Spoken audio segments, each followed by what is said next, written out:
Good morning, Brew Daily show. I'm Neal Freyman. And I'm Toby Howell. Today, war in the Middle East is escalating and energy supplies are under attack. Then Paramount Plus and HBO Max are combining to take on Netflix. It's Tuesday, March 3rd. Let's ride.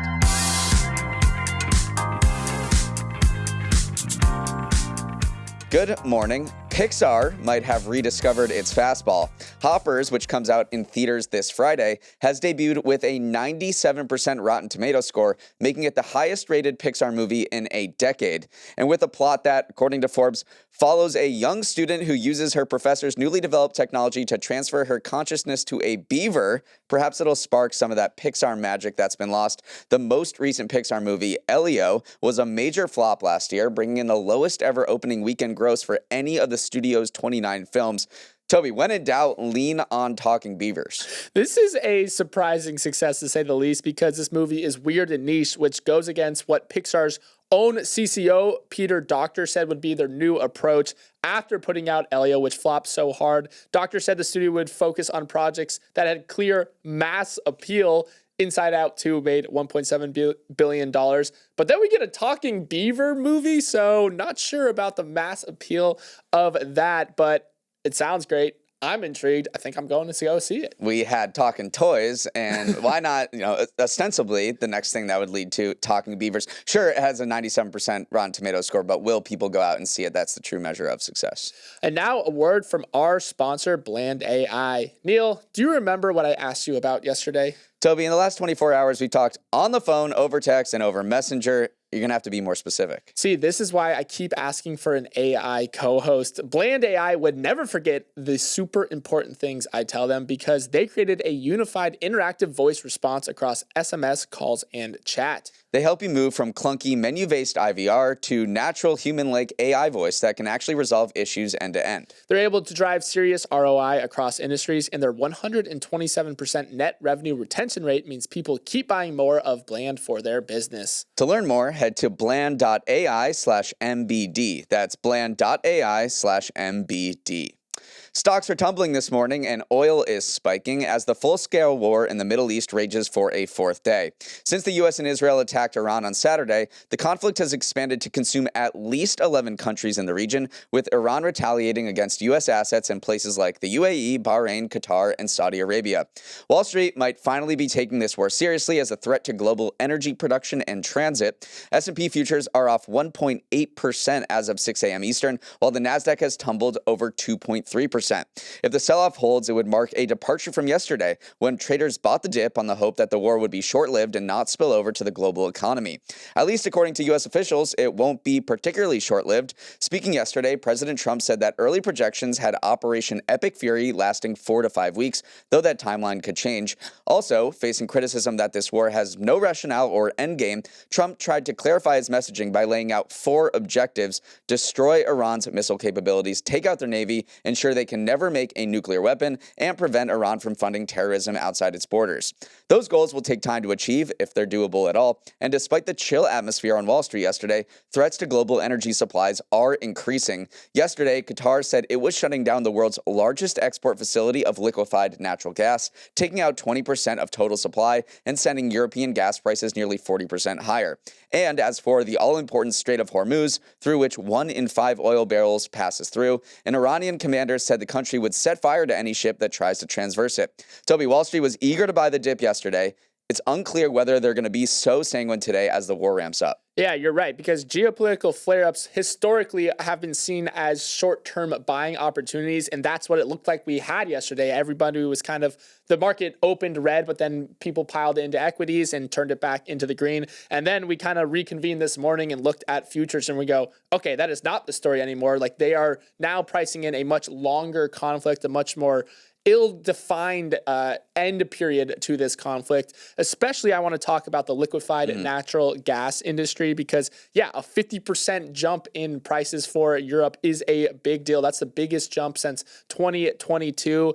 The Strait of Hormuz is especially damaging for European energy prices because Goldman Sachs estimates that they could more than double. U.S. LNG exporters, which stands for liquefied natural gas, actually stand to benefit. They go a different route that's actually unaffected by the Strait of Hormuz. So financially, this is very good for U.S. LNG producers, very bad for Europe in general, which is why I think we saw a bit of a repricing of this conflict in the broader market. Yeah, I mean, we are actively heading toward the worst case scenario, which the worst case scenario for global energy markets and the global economy in a conflict in the Middle East is two-pronged. One is the Strait of Hormuz gets closed, which it seems to be effectively closed right now. And number two is Iran launching attacks against production facilities in the Gulf. And we saw Qatar is the second largest liquefied natural gas exporter, its biggest facility out of commission. There's another oil production facility in Saudi Arabia that was taken out of commission as well. So you're starting to see Iranian attacks against those production facilities, starting to take those offline and constrain global supply. Now, as we talked about yesterday, the United States has plenty of supply in oil and also in natural gas. So it seems to be somewhat shielded, but for other places that buy a lot of Gulf energy, like China, like Asia, and like Europe, then this is sending off some warning bells. And you mentioned that a lot of infrastructure is being targeted now. Another type of battleground for infrastructure targeting is data centers. Amazon Web Services reported that multiple of their data centers were knocked offline by drone attacks, maybe not direct drone attacks, maybe they were damaged by debris, but that being said, they are being treated like critical infrastructure in the way that a oil refinery would be or a water desalination plant would be. The joke is that, Amazon itself is almost a nation state given the size and importance to so many businesses and countries. So that is something to keep an eye on, is do these attacks start targeting tech companies as well because of the infrastructure capabilities that they provide? The question everyone's watching is what happens with oil. Brent crude is up to $80 a barrel, up 13% in the past 5 days. The benchmark that traders are looking at where it might spill over to the U.S. and broader economy is $100 a barrel. That's when you might start to see people feeling the pinch from rising gas prices and starting to cut back on consumer spending and create this deflationary spiral in the United States. So we're not close to $100 yet, but we are creeping up $80, up 13% in the past 5 days.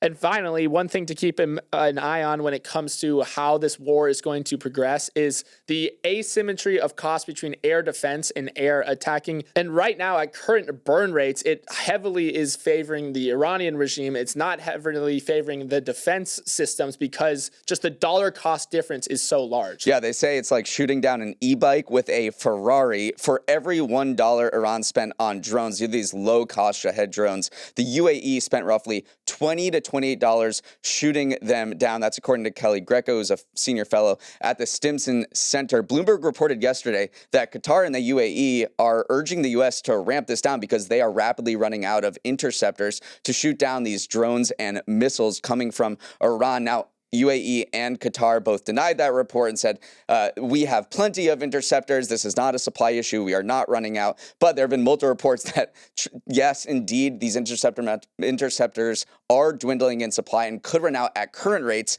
by the end of the week. So you're seeing this race against time between the U.S. and Israel trying to destroy the missile launchers within Iran before the interceptors run out in the UAE, Qatar, and around the Gulf. Okay, moving on. Call it the Swifties' revenge. Yesterday, a landmark antitrust trial began pitting Live Nation against the government, which calls the concert giant an illegal monopoly and wants to break it up. The Department of Justice, along with dozens of states, sued Live Nation in 2024 on the heels of the Taylor Swift Eras Tour debacle, in which fans who tried to buy tickets were met with website meltdowns and absurdly high prices of more than $1,000. For critics of Live Nation, it was a crystal clear example of how its dominance over the live entertainment industry has stifled competition and harms consumers. The U.S. government, if it gets its way, wants to split up Live Nation and Ticketmaster, which merged in 2010 and brought together the largest concert promoter with the largest ticketing service. The DOJ argues that Live Nation leverages its market power to bully venues into signing exclusive agreements with Ticketmaster, and if they don't agree, they steer major artists from holding shows at those venues. In response, Live Nation says that the government does not have any evidence it pressures venues into signing Ticketmaster deals, and furthermore, it faces far more competition than the DOJ describes. So, Toby, I don't think it's a stretch let's just say that Live Nation has already lost in the court of public opinion, but whether it loses in an antitrust court is another matter entirely. Right. Let's dive into the DOJ's claim here a little bit deeper and get into the numbers. The DOJ says that Live Nation controls 65% of the concert promotion market, 87% of the concert ticketing market. That it goes along with operating 265 venues. They manage 400 artists. So the DOJ is calling that mutually reinforcing monopolies. Live Nation's defense is, hey, you're actually excluding sporting event ticketing, which encompasses a lot of venues as well. So our true market share is closer to 40%. If we go back in the history of this merger, the DOJ did allow it back in 2010 by saying, hey, you can't tie your services together. You can't retaliate against venues switching ticketing providers. You've now done both those things, which is why we're coming after you. And one specific example that's going to come up, at least in the first days of this trial, the government is going to present this example as a way of Ticketmaster and Live Nation colluding, concerns the Barclays Center contract. So the Barclays Center is down in Brooklyn. That's where the Brooklyn Nets play. And in 2021, Barclays switched from Ticketmaster to SeatGeek as their exclusive ticketing service. And then, according to the government and SeatGeek, what happened was that Live Nation, which owns Ticketmaster, it steered concerts away from the Barclays Center because they switched away from Ticketmaster and said, oh, you want Addison Rae? No, you can't have it because you switched from Ticketmaster to SeatGeek. I just made that up, but that is an artist that I enjoy. Addison Rae, top of mind. Addison Rae's top of mind. So, yeah, I will steer these major artists away from the Barclays Center because you don't have Ticketmaster anymore. And so that is one example, one instance of how this antitrust, how this illegal monopoly came to the fore. And so this Barclays Center example will be top of mind, at least in the first few days. And you mentioned the fact that they've already lost in the court of public opinion. Ticketmaster and Live Nation are not popular amongst fans because of the Taylor Swift meltdown, because of all these reasons that they feel like they're driving up the price of tickets, but also the independent venue business world is very much against this big conglomerate. Stephen Parker, who represents the National Independent Venue Association, said 64% of independent venues reported being unprofitable in 2024.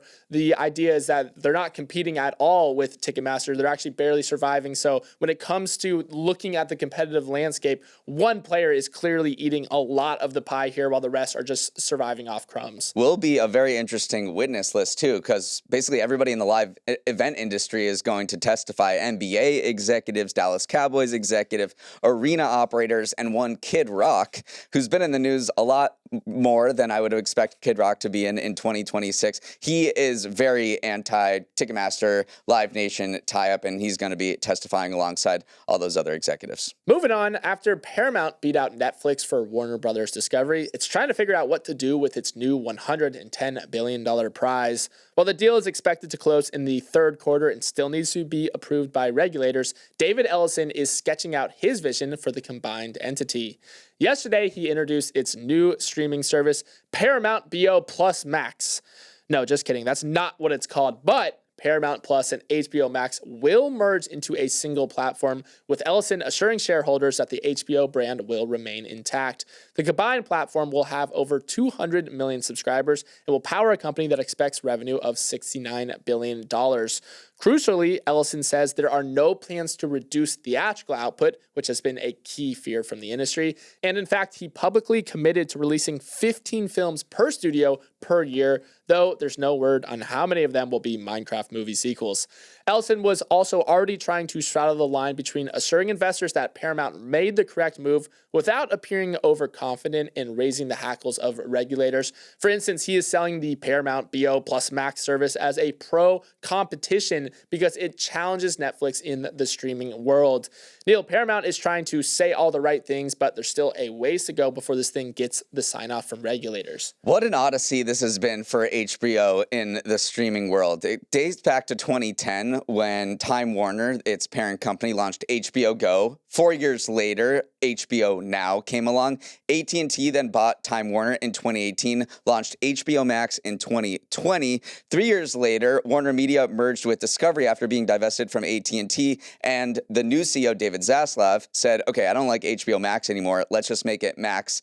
That drew a huge backlash as well. And then last year, they reversed it back to HBO Max. So this has been an absolute journey for HBO. I think a lot of fans of HBO and those who want it to stay independent and perhaps keep its name will be maybe heartened by David Ellison saying, we know how important the HBO brand is. We are going to protect it. And whatever this larger streaming service is called, it'll be a very prominent sub-brand within it and won't be diluted by whatever else Paramount is bringing to the table. I think it's very funny how David Ellison is on this call with investors yesterday and saying, yeah, this is going to compete with Netflix, is going to be this big 200 million plus subscriber base that we can go toe to toe with Netflix. But also you have regulators listening to that and going, oh, if you're so big, then why should we allow you to combine at all? So I think he is trying to play both sides of the fiddle here. I don't even know if that's a saying at all, but straddle the line between appearing confident and not saying that this is actually going to reach a scale that would attract the interest of regulators. I do also just want to talk about how expensive this deal is just in the history of leverage buyouts. Netflix, when they were trying to, kind of sully this deal, said that this is the largest proposed leverage buyout in history. 7x is the amount of debt to the ratio between the debt to the revenue that the proposed merger would create, which is a lot of debt. And some people have been drawing comparisons to the fact that last time that private equity or any of these leverage buyouts happened, thinking back to something like KKR buying out Toys R Us in 2005, that had a similar leverage debt ratio. That ended up in bankruptcy, losing 33,000 workers. If you look at the combined entity, Warner Bros. Discovery has 35,000 employees. Paramount has about 18,000. Usually, when you take on this much debt, it does lead to layoffs, which is something that David Ellison is trying to stay away from, but others in the industry are saying, like, this is the most likely scenario here, is that people are going to lose their jobs. Yeah, but did Toys R Us have Minecraft? Probably. They actually probably had something they had something along those lines. Yeah, regulators, this is not across the finish line yet. Looks like it'll get a pretty easy pass in Washington, but state attorneys general, especially in California, can challenge the deal on antitrust grounds. They can sue to stop the merger, and that could potentially happen. I know we've been focusing on streaming, but I think regulators are going to pay more attention in the monopoly space to the combination of the two movie studios, Paramount and Warner Brothers, because right now there are only 5 major movie studios. That would be combining 2 of them to just make 4. And there are grounds for antitrust action on this front, because back in 2022, the Justice Department successfully blocked Penguin Random House from buying Simon & Schuster on the same grounds that you would argue this combination would lead to, which is that there's fewer buyers now for creatives. That back then in 2022, the DOJ said that, well, if Penguin Random House combines with Simon & Schuster, then if I'm an author, I have fewer potential buyers, and that leads to my lower compensation. You could say the same thing for directors and writers here if 2 of the 5 movie studios do combine. So it looks like this is not across the finish line. I know they want to sign the deal by Q3, and we'll see whatever happens with this new streaming service, whatever it's going to be called. All right, we're going to take a quick break and come back with Toby's Trends right after this. Sweetgreen has turned sour. The salad chain has seen its stock tumble 75% over the past year. It tried and failed to launch French fries, and it's gone from being the future of lunch to a poster child of the fall of a very millennial point of time. A long spiral I want to get introspective about on today's edition of Toby's Trends. Last week, Sweetgreen reported earnings that sent the stock into the bitter red, reporting a same-store sales drop of 7.9% last year. Financially, Sweetgreen operates on a knife's edge with a complex supply chain full of organic ingredients. But beyond the bottom line, Sweetgreen's demise also reflects a decline of a very specific breed of millennial optimism. The Atlantic wrote an article titled "How Sweetgreen Became Millennial Cringe," where author Ellen Cushing notes that the chain was achy of its era, an era where aspiration and health and productivity became symbolized by a $15 bowl of salad. Cushing calls it the perfect fuel for grinning strivers of the 2010s, where eating your desk lunch at a WeWork, accompanied by the soundtrack of Hamilton, was the norm. Yet, culture changes. Hamilton is cringe, WeWork is bankrupt, and Sweetgreen's moment seems to have passed. Neal, younger generations rarely look kindly upon their immediate predecessors, but the relentless march of time has been especially unkind to millennials that love Sweetgreen, maybe even more so than the stock market has. The edible embodiment embodiment of the 2010s has gone stale. I feel personally attacked as a gritting striver who ate many Harvest Bowls in a WeWork in 2018.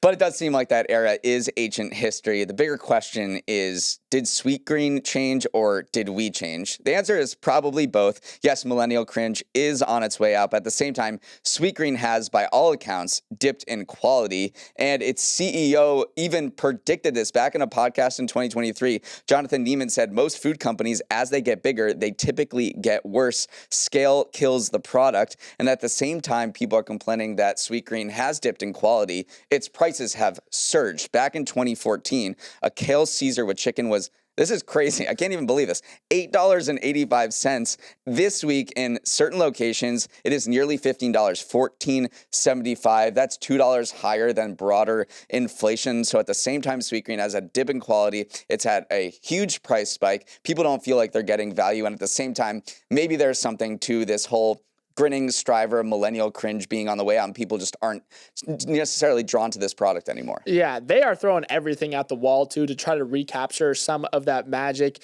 They dropped seed oils, which was kind of part of the Maha movement wellness trend that's been coming to the restaurant space right now. They added protein plates because when in doubt, just put protein in everything. That seems to be the strategy right now. They've also talked a big game about robot kitchens and automating their process of building your $15 sad desk lunch. None of that necessarily worked. They just launched wraps the other week, so they really are trying everything right now. But the fact that it's no longer 2010, the fact that some people just don't really like salads, no one ever really liked salads that much, which probably reduced the size of their total addressable People are going to come market. after you for that. Well, I'm just saying that if you want to be a broad appeal chain, salads are harder to sell than maybe cheeseburgers are. They're really big in pioneering online ordering. They were early to that. That's why you saw so many people munching down on salads at their WeWorks, and they really were just a millennial aspiration brand. So yes, have we changed? Has Sweetgreen changed? Everything has changed, and Sweetgreen is worse off for it. Now let's sprint to the finish with some final headlines. Apple unveiled its cheapest iPhone in years yesterday to kick off the wave of product releases it has coming this week. Now, a cheap iPhone is sort of an oxymoron. The 17e will still run you at least $599, but Apple thinks it will be popular, especially in emerging markets like India, where price point matters more than camera quality or screen size. If a cheaper iPhone doesn't tickle your fancy, Apple also unveiled a faster version of its iPad Air. iPads have been hot lately, selling well through the holidays, and now you have a faster, skinnier version that you'll still probably end up leaving in the seat back pocket of an airplane. Neal, this was day one of Apple's big product push, and it's off to a decent start. Yeah, the most exciting thing for me is this new soft pink color for the iPhone. It comes in black, white, and then something called soft pink, and I think it looks nice. I think the reaction to this was generally positive because there's a lot of cool stuff packed into this iPhone 17e that doesn't cost a whole lot, at least relative to other iPhones. You can get Apple Intelligence and pretty high quality tech that's stuffed in there. The other thing is the iPod. Yeah, I did not know this, but the iPad lineup was a very strong seller in the holidays. It generated $8.6 billion in the December quarter, up 6.3% from a year earlier, and half of iPad buyers were new to the product, so they're getting new people into the iPad ecosystem. Now I have to say, iPad people freak me out. Like, it's so crazy when I walk into somebody's house, they're on their couch and they're just like going to town on their iPad, because that is a complex thing for me. I can't wrap my mind around it. I can barely get through my phone, but there are some people who are absolutely devoted iPad people. I am getting the iPad itch lately. I don't know why. I think it was because I was flying home this weekend and this guy was reading a magazine on his iPad, and it was beautiful and it was tactile. He was turning the pages, and I don't need an iPad, but I kind of want one now. So maybe I am becoming, the Apple fanboy that many have accused me of again, but the iPad is calling me right now. All right, the year is 2026, and Michael Jordan can't stop three-peating. The basketball legend who won back-to-back-to-back titles on two different occasions with the Bulls has done it again, this time in an entirely different sport. NASCAR. After a victory on Sunday, Tyler Reddick, who drives for Jordan's Team 23XI Racing, won the first 3 races of the season, Daytona, Atlanta, and Austin, becoming the first driver in NASCAR history to accomplish the feat. Of the bar Jordan set, Reddick said, "Yeah, he reminded me earlier this week that he does things in threes." Meanwhile, Jordan heaped praise on the team and his co-owner Danny Hemlin, saying, "Look, I just put up the money." He knows his place, which is why I was kind of digging through NASCAR's subreddit, and people are saying that Jordan is succeeding in NASCAR while maybe failing at his other executive positions that he's had in the NBA with the Charlotte Bobcats, which became the Charlotte Hornets. And people were positing that in most cases, GOATs in their own sports don't turn into good execs in their own sport, because in their mind, the only way that they can be perfect or to hold people to the standards is if they are on the court themselves. It's why people are pointing to Tom Brady or Peyton Manning coming into broadcasting instead of going into coaching, because they just have this insane sense of perfection that doesn't necessarily translate well into managing a team, which is why when you come to NASCAR, Michael Jordan knows his place. Like, he was never a NASCAR driver, so he does put up the money. He brings in the sponsorship dollars. He does the things that you need an owner to do without maybe meddling in the day-to-day operations of the team. That is kind of why people are saying he's off to a very hot start. Also, he's just got dang good drivers. It's been a great few days for people named Michael Jordan in general, because the actor Michael B. Jordan was a surprise winner at the Actor Awards on Sunday night. He brought home Best Actor for his role in Sinners, which was a huge surprise and certainly shakes up the Oscar race coming up in a few weeks, because Timothée Chalamet was kind of the odds-on favorite by far to win Best Actor for Marty Supreme. But now after this one, Michael B. Jordan is making a strong case of his own. Okay, that is all the time we have. Thanks for starting your morning with us, and have a wonderful Tuesday. It's that time of the month again, trivia. We are hosting our next MBD Trivia Night in New York 1 week from today, next Tuesday, March 10th, and we'd love to see you there. Head to the link in the show description to sign up and come meet us in the flesh. If you'd like to reach us, send an email to morningbrew@morningbrew.com or DM us on Instagram @MBDailyShow. Let's roll the credits. And heyo, some people got some promotions. Emily Milliron is our supervising producer. Raymond Liu is our senior producer. Our producer is Olivia Graham, and our associate producer is Olivia Lake. Hair and Makeup has the same title. Devin Emery is our president, and our show is a production of Morning Brew. Great show today, Neal. Let's run it back tomorrow.